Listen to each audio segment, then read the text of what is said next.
그다음 이제 적용 범위라고 이제 표현이 되어 있어요. 수수 설비 그러면 따라서 시간에 따라서 각도의 변화를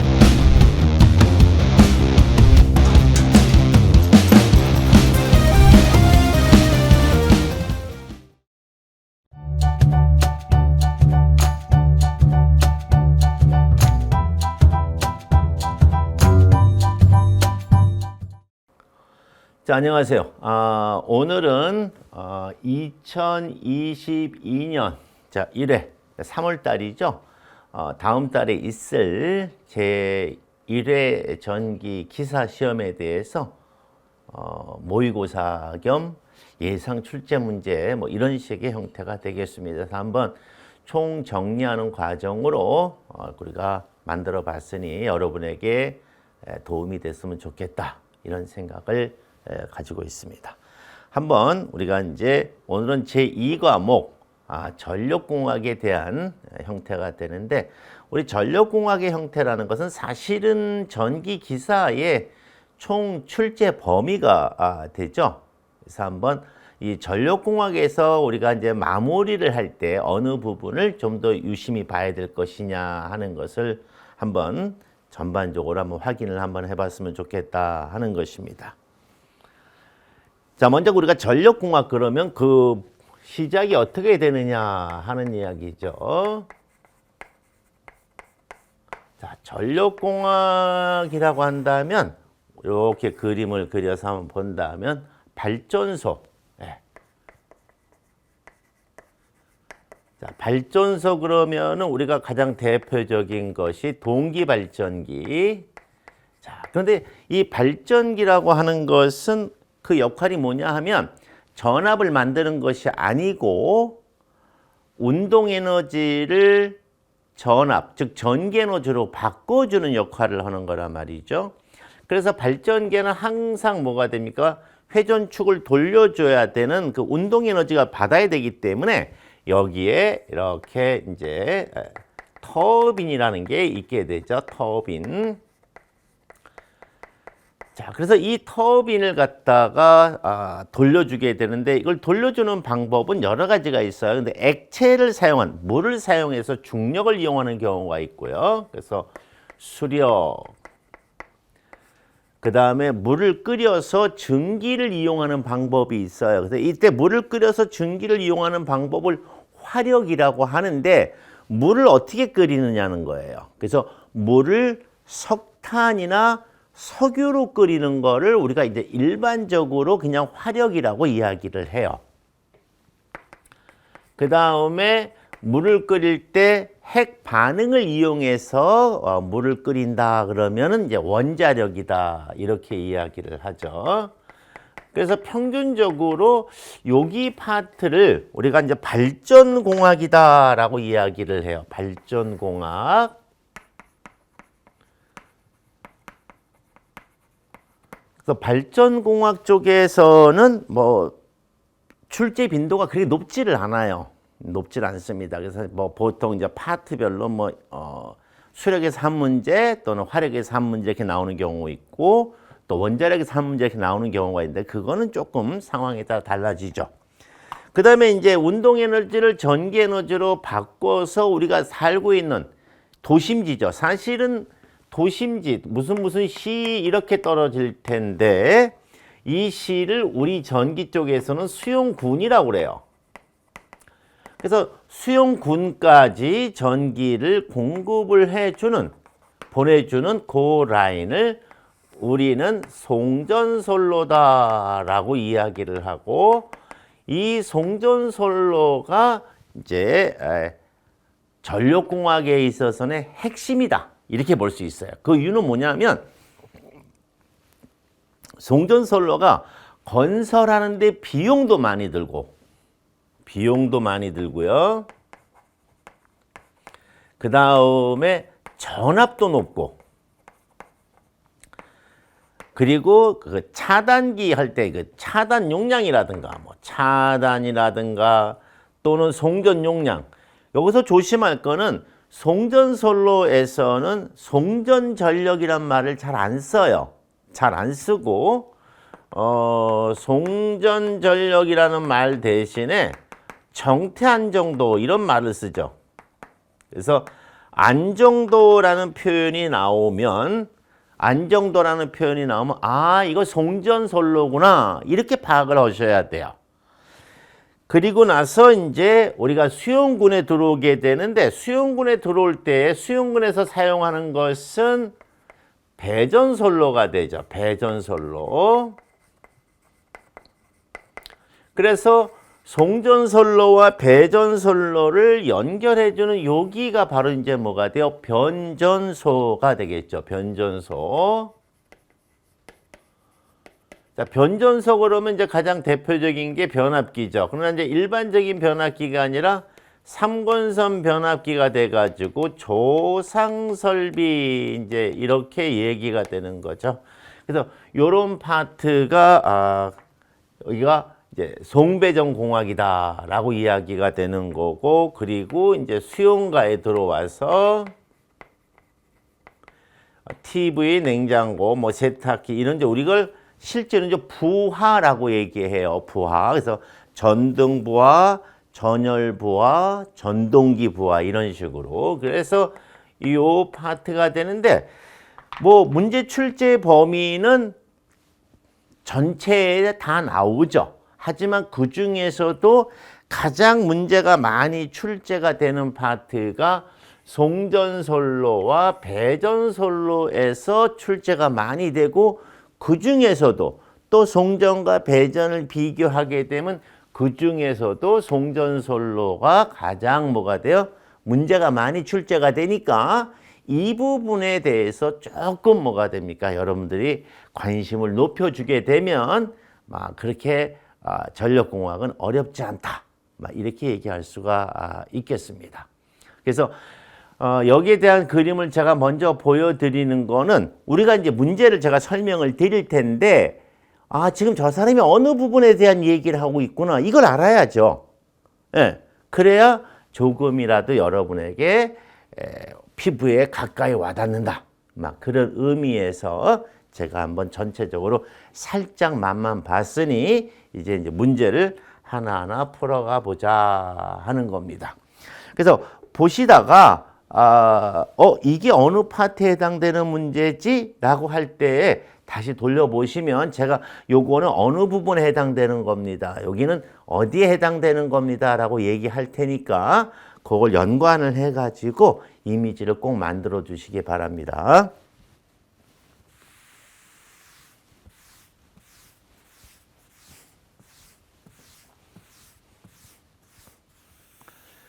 자, 그러면 우리가 어떤 문제가 어떻게 됐나 한번 보도록 하겠습니다. 자, 첫 번째 문제 한번 보도록 하죠. 첫 번째 문제는 현수애자의 연효율 이렇게 표현이 되어 있어요. 자, 현수애자다 그러면 현수애자는 송전솔로나 배전솔로나 사용을 합니다. 하지만 현수애자는 거의 송전솔로용이다 이렇게 보시면 돼요. 네. 그 다음에 여기에 연이라고 하는 것은 연결됐다는 그런 뜻인데, 스트링이라고 되어 있어. 스트링은 계속 연결한 것을 스트링이라고 그러죠. 그 스트링을 했을 때 효율, 뭐 영어니까 제가 안 읽도록 하겠습니다. 자, 연효율은 단 V1은 현수애자 한 개의 섬락전압이고, N은 1년에 이렇게 됐어요. 여기선 년이라고 이야기를 했는데 사실 이거나 같은 겁니다. 이게 이겁니다. 예. 자, 그래서 1년에 사용애자의 수이고 이왕이면 또는 뭐야? 여기선 이게 표현이 잘못됐다는 뜻은 아니고요. 우리 시험은 여러분이 알다시피 붙이는 시험이 아니고 또 이 사람이 얼마만큼 실력을 갖고 있나 하는 실무적 시험을 검증하는 개념이 보다는 조금 뭐가 됩니까? 떨어뜨리는 그런 개념이 되다 보니까 이렇게 했는데, 원래는 이제 개수가 되겠죠. 개수. 사용 개수이고 VN은 애자련의 섬락전압이다라는 겁니다. 그러면 효율이라고 얘기를 했거든요. 예, 효율. 자, 그럼 먼저 효율의 개념을 우리가 한번 생각을 해봐야 돼요. 자, 소유 효율의 가장 기본적인 개념은, 효율은 여러분들이 그냥 효율이 뭡니까? 라고 얘기를 하면 여러분들은 그냥 입력분의 출력, 막 이렇게 얘기하는 게 원칙이죠. 그래서 입력분의 뭐가 됩니까? 출력이다. 하지만 효율의 개념은 이렇게도 볼 수가 있어요. 어떻게도 볼 수 있냐 하면 요 입력을 우리가 기대치예요. 기대값. 요렇게 정도 되지 않을까? 하는 이렇게 기대를 할 수 있는 거고요. 출력은 실제 나타난 값이라고 볼 수 있어요. 실제 나타난 값. 그래서 실제 값이다. 이것도 우리가 하나의 효율로 여러분들이 요걸 이렇게 해석해도 크게 무리는 없을 것이다 라고 하는 건데요. 자, 그럼 제가 설명을 드려볼게요. 자, 무슨 얘기냐 하는 거예요. 자, 이 문제는 송전선로에 있는 철탑에 해당하는 얘기예요. 철탑. 자, 그러면 철탑인데요. 철탑은 주로 송전선로용이에요. 자, 그럼 송전선로에 송전전압이 뭐뭐가 있냐 하면 현재 가장 많이 쓰고 있는 게 154, 345, 765 이렇게 있어요. 물론 그거 이외에 전압도 있죠. 22도 있고 66도 있는데 거기 안 가셔도 돼요. 그냥 여기만 하셔도 됩니다.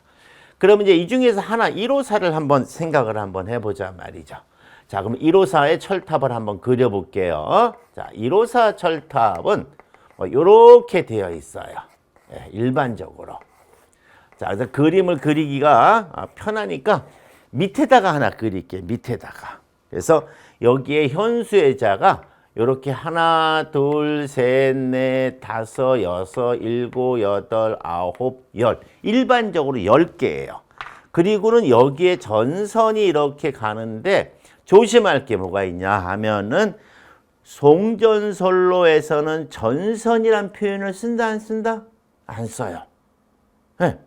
송전선로에서는 전선이라는 표현을 안 쓰고 요거 대신에 뭐가 돼요? 도체라는 표현을 써요. 도체. 이거 알아두셔야 돼요. 송전선로에서는 다른 데서는 다 전선이라고 표현해요. 근데 송전선로만 도체라고 표현을 하니까 알아두셔야 돼요. 자, 그렇다면 여기 얘기를 한번 해볼게요. 자, 여기서 V1은 현수애자예요. V1은 현수애자. 자, 요거 하나를 말하는 거예요. 요거 하나를 말할 때 요게 바로 뭐가 돼요? 현수애자예요. 자, 제가 숫자를 넣어서 한번 얘기할 거예요. 숫자를. 그래서 현수애자인데 요거 한 개를 가지고 했더니 현수애자 한 개의 섬락전압은 8만 볼트예요. 건조 섬락전압이 8만 볼트다 그런 얘기예요. 자, 이렇게 연결했어요. 연결했죠? 자, 이 연결하는 과정이 바로 뭐가 돼요? 스트링이에요. 스트링. 그래서 이거 전체를 말할 때는 뭐가 돼요? 연. 이렇게 표현이 되는 거예요. 그래서 연이라고도 하고 또는 련이라고도 표현을 지금 한 거예요. 그러니까 지금 애자련 이렇게 말하면 이거 전체를 말하는 거고요. 그래서 일련이라 그러니까 요거 하나의 의미를 말하는 것이다 하는 이야기예요. 자, 그러면 실질적으로 여기다 전압을 걸어보잖아요. 그럼 이게 뭐냐면 개수 10개잖아. 1번, 2번 해서 10번으로 갔으니까 자, 여기다 한번 계산 한번 해볼게요. 기대값은 살짝 지우고요. 80kV짜리 10개를 연결했으니까 800kV는 버팅겨야 된다 이거죠. 네. 그래서 800kV는 버팅겨 줄 거다라고 기대를 했어요. 근데 실제로 해보면 800이 안 돼요. 예, 800이 안 돼요. 그래서 대략적으로 쓰겠습니다. 예, 그래서 88이 64. 그래서 640 정도. 실제 값은 640이다. 라고 가정한다면 88이 64니까 효율은 얼마가 돼요? 0.8. 이때 0.8로 표현한 거는 per unit의 개념입니다. 그래서 효율은 맨날 80%. 이거는 일반적인 생활할 때 얘기고요. 효율의 단위는 두 개예요. per unit로 표현할 때도 있고 곱하기 100을 해서 이 값에다가 곱하기 100을 해가지고 퍼센트로 나타내는 경우가 있어요. 자, 여기까지 이해했다면 얘기는 간단하죠. 자, 이 800 어떻게 만들었어요? 이렇게 만들었죠? 자, 80kV짜리 하나의 V1이니까 80kV짜리를 N개, 10개를 직렬로 연결했다. 그러니까 내 기대값은 N을 곱한 만큼인데 아이고 실제 값은 VN이다. 애자련의 섬락전압은 VN이다. 자, 그래서 기대값과 실제 값의 그 비를 우리가 뭐가 돼요? 애자련 효율이다. 이렇게 이야기를 하는 것이니 잘 알아두시기 바랍니다. 자, 그럼 2번 문제가 이제 어떻게 되나 한번 또 우리 함께 같이 보도록 하겠습니다.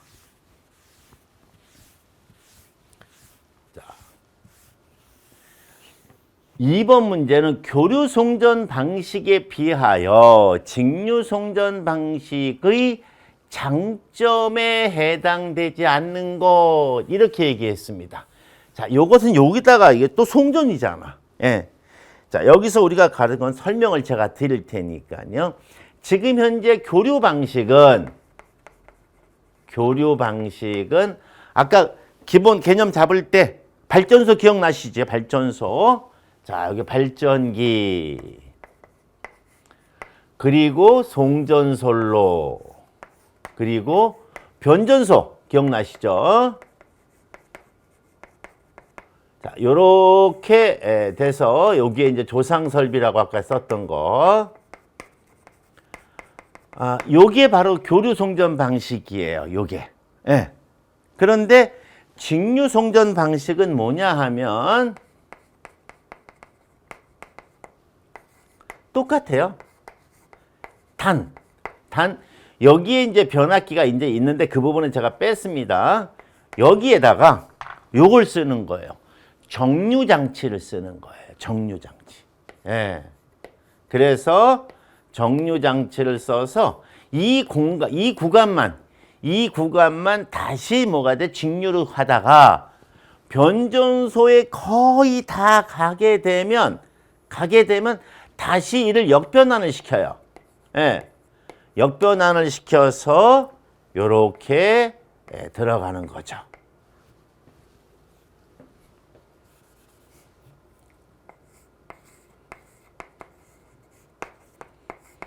자, 그러니까 여기는 전체가 다 교류고 여긴 다 교류가 가고 여기는 요 구간만 뭐가 돼요? 직류 구간이라는 거예요.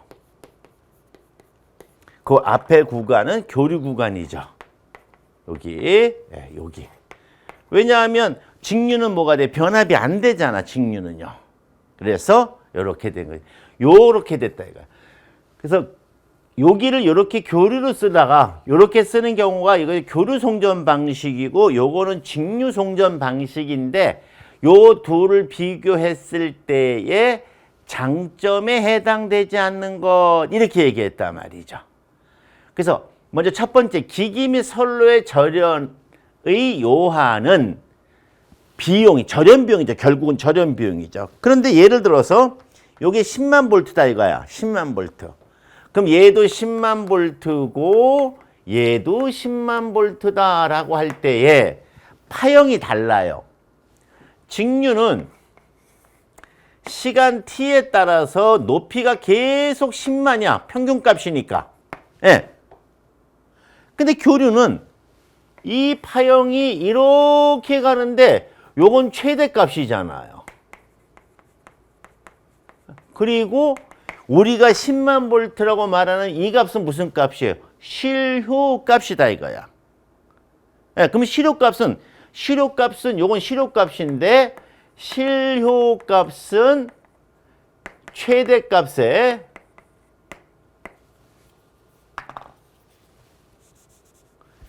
잘 알다시피 최대값의 70%예요. 0.7. 0,7이 루트 2분지 1이죠. 예.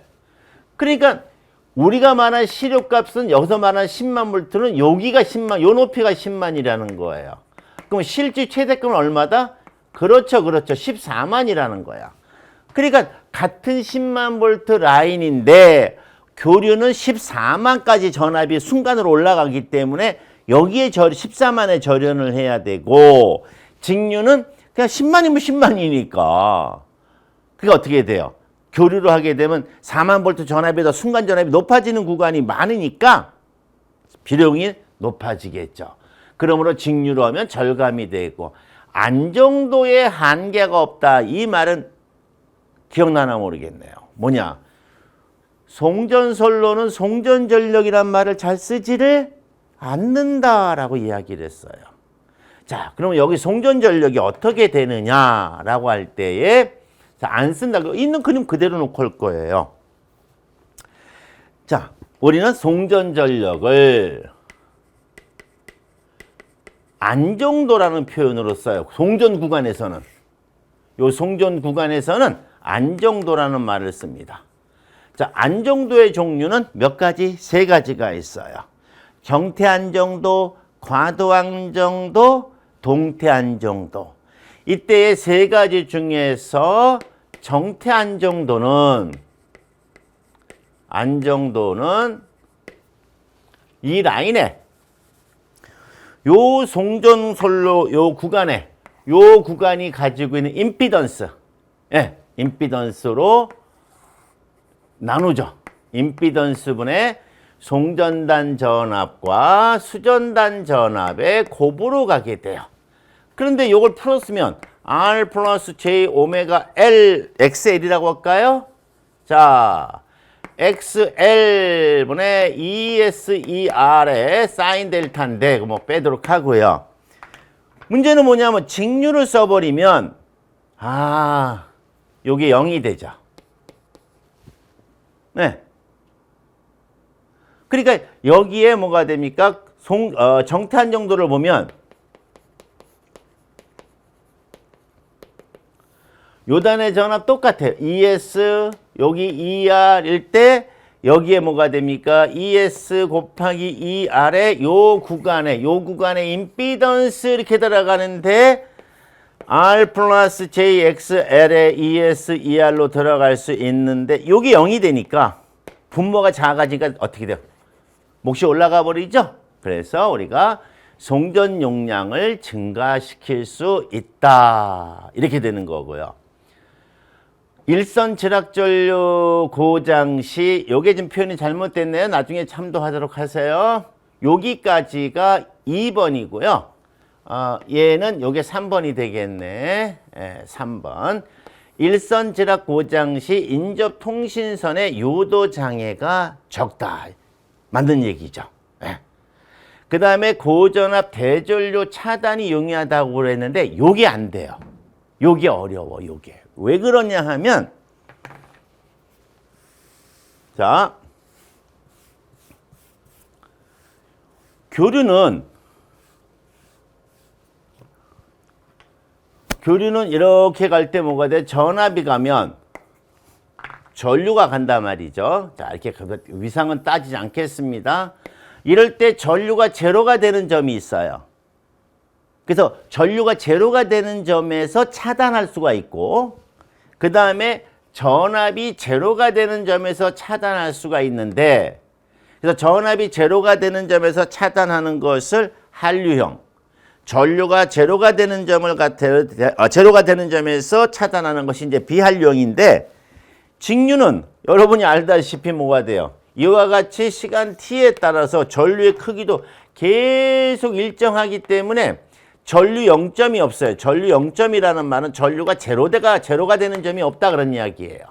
그래서 이거를 잘라야 되기 때문에 그만큼 차단이 쉬운 게 아니라 뭐가 돼요? 어렵다. 그래서 대용량 차단기가 필요하다 하는 것이 문제 2번에 해당이 되는 이야기가 되겠습니다.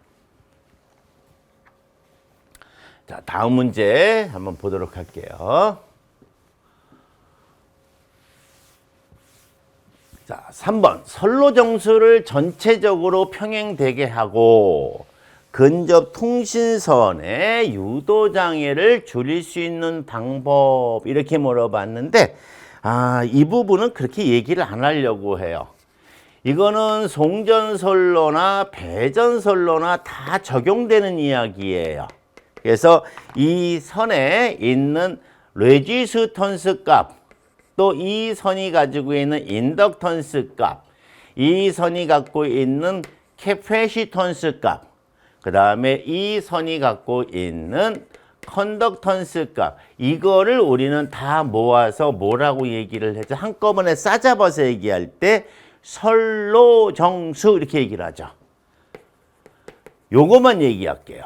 그래서 선로정수 평형이란 말이 나오면 더 이상 머뭇거리지 마셔라. 바로 뭐가 돼요? 꼬한다는 뭐가 돼요? 연가가 되겠죠. 연가. 딥을 준다. 뭐 복도체를 사용한다라는 말의 의미는 코로나를 억제하는 거죠. 코로나를 억제한다. 그 다음에 소리액타 접지라는 건 지락이 발생할 때 지락 전류를 작게 만드는 거죠. 지락 전류를 작게 만드는 거고, 딥을 준다는 것은 전선의 진동과 단선을 방지하는 건데 요건 이렇게 외우시는 게 좋아요. 뭐 더 복잡하게 나갈 필요가 없다. 자, 다음 문제 4번. 삼상 단락 사고가 발생할 경우에 옳지 않은 것 이렇게 얘기를 했어요. 자, 여기서 삼상 단락 사고가 뭐냐 하는 거를 먼저 해야 돼요. 자, 삼상 단락 사고는 선 3개가 동시에 닿았다는 얘기예요. RST가 이렇게 R상, S상, T상 이렇게 있을 때 선 3개가 이렇게 뭐가 돼요? 동시에 닿았다. 이렇게 닿았다. 이게 바로 뭐가 돼요? 삼상 단락 사고다. 이겁니다. 그러면 이때의 정상, 역상, 영상 이렇게 표현이 되어 있는데 여기서 우리가 생각할 것이 있어요. 자, 그러면 전력계통에서 발전기를 먼저 보자. 그런 이야기예요. 자, 그럼 발전기가 이렇게 있으면 발전기는 다 Y결선이에요. 네, 그래서 여기는 약간 색깔을 제가 쓸게요. 요렇게, 요렇게, 요렇게. 색깔을 바꿀게요. 그래서 여기에 요렇게 파란 색깔로, 그 다음에 여기는 빨간 색깔로 바꿀게요. 그 다음에 이제 요렇게 선이 가겠죠. 네.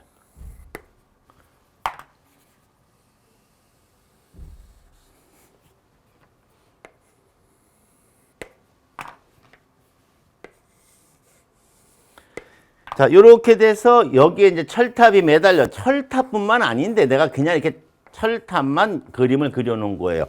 전봇대도 마찬가지예요. 똑같은 개념이에요. 자, 이때에 지금 여기에는 요 색깔 전류가 흐를 거고, 여기에는 요렇게 뭐가 돼? 파란 색깔 전류가 흐를 거고, 여기엔 당연히 뭐가 돼? 빨간 색깔 전류가 흐르겠죠. 자, 이렇게 돼서 건물이 이렇게 수용가가 있을 때 수용가의 부하니까 임피던스로 표기해야죠. 교류니까. 여기에 편해요. 네. 그래서 여기에 하나 사실상 이렇게 갔다고 쳐요. 상회전은 따지지 마세요. 강의를 위한 거니까 보기 좋게 그리는 거예요. 그럼 이렇게 전류가 흘러 들어가겠죠. 그럼 여기 정상 상태예요. 그렇죠? 이렇게 정상적인 상태에서 흘러 들어가는 전류를 정상분이라고 하는 거예요. 네. 정상 상태에서 흘러가는 요거를 우리는 정상분이다라고 이야기를 하는 거예요. 그런데 만에 하나 요 이제 그림이 복잡하니까 여기다 작게 그릴게요. 요렇게 뭐가 돼요? 요 전류와 파란 선이 단락이 발생을 했어요. 자, 이렇게 가다가 단락이 발생했다. 이선 단락이죠. 그러면 이선 단락이 돼버리면 전류가 예를 들어서 이렇게 흐른다고 쳐. 이렇게 간단 말이죠. 그러면 이 단락 전류 입장에서는 얘하고 얘는 뭐가 돼요? 같은 방향이었잖아. 원래 같은 방향에. 그러니까 얘는 정상분. 얘는 반대죠. 그러니까 얘는 뭐가 돼? 이 전류에는 반대 방향이니까 뭐가 돼요? 역상분. 이렇게 외우시면 돼요. 네. 그래서 이선 단락이 발생을 하게 되면 정상분하고 뭐가 돼요? 역상분으로만 구성이 된다 하는 거예요. 그 다음에 질학이 발생을 하면 그때는 정상분, 역상분, 영상분 이 세 가지가 다 존재를 하는데 오늘은 모의고사하고 정식 강의가 아니기 때문에 간략하게만 한번 리마인드 하는 거잖아요. 그러므로 여기서 무슨 사고예요? 단락사고라고 그랬잖아. 단락사고라고 그랬으니까 영상분은 존재하면 안 되죠. 질학에서만 나타나니까. 그러므로 영상분이 지금 뭐예요? 옳지 않은 거를 따져가는 거잖아요. 옳지 않은 거. 영상분이 존재하지 않는다. 맞는 얘기죠. 네. 영상분이 존재하지 않는다. 맞는 얘기예요. 오케이. 그러면 1번도 맞고 2번도 맞는 거죠. 3번도 맞는 거죠. 자, 그 다음에 이선 단락이 발생을 했을 때만 정상과 역상이 존재를 하는 거예요. 근데 얘는 3선 단락이니까 역상은 존재하면 안 되죠. 2선 단락에서만 존재하니까. 예? 지락하고. 그러므로 역상분은 존재하지 않는다. 얼마나 맞아요? 다 맞죠? 예. 그러면 3선 단락이 발생했다. 선 3개가 동시에 닿게 되면 여기 임피던스가 0이나 마찬가지거든요. 그래서 이 전류의 방향은 바뀌지 않아요. 단지 전류의 값이 커지기만 하지 전류의 방향은 바뀌지 않는다. 즉 정상적인 상태에 흐르는 전류와 같다. 크기만 다르다. 그러므로 정상분만 존재한다 해야 되는데 정상분이 0이라고 그랬어요. 그럼 정상분이 존재하지 않는다고 얘기한 거잖아요. 그럼 잘못된 거죠. 그래서 이렇게 보시면 이것도 아주 가볍게 해석할 수 있다 하는 것입니다. 다음 문제 또 한번 보도록 할게요. 자, 5번에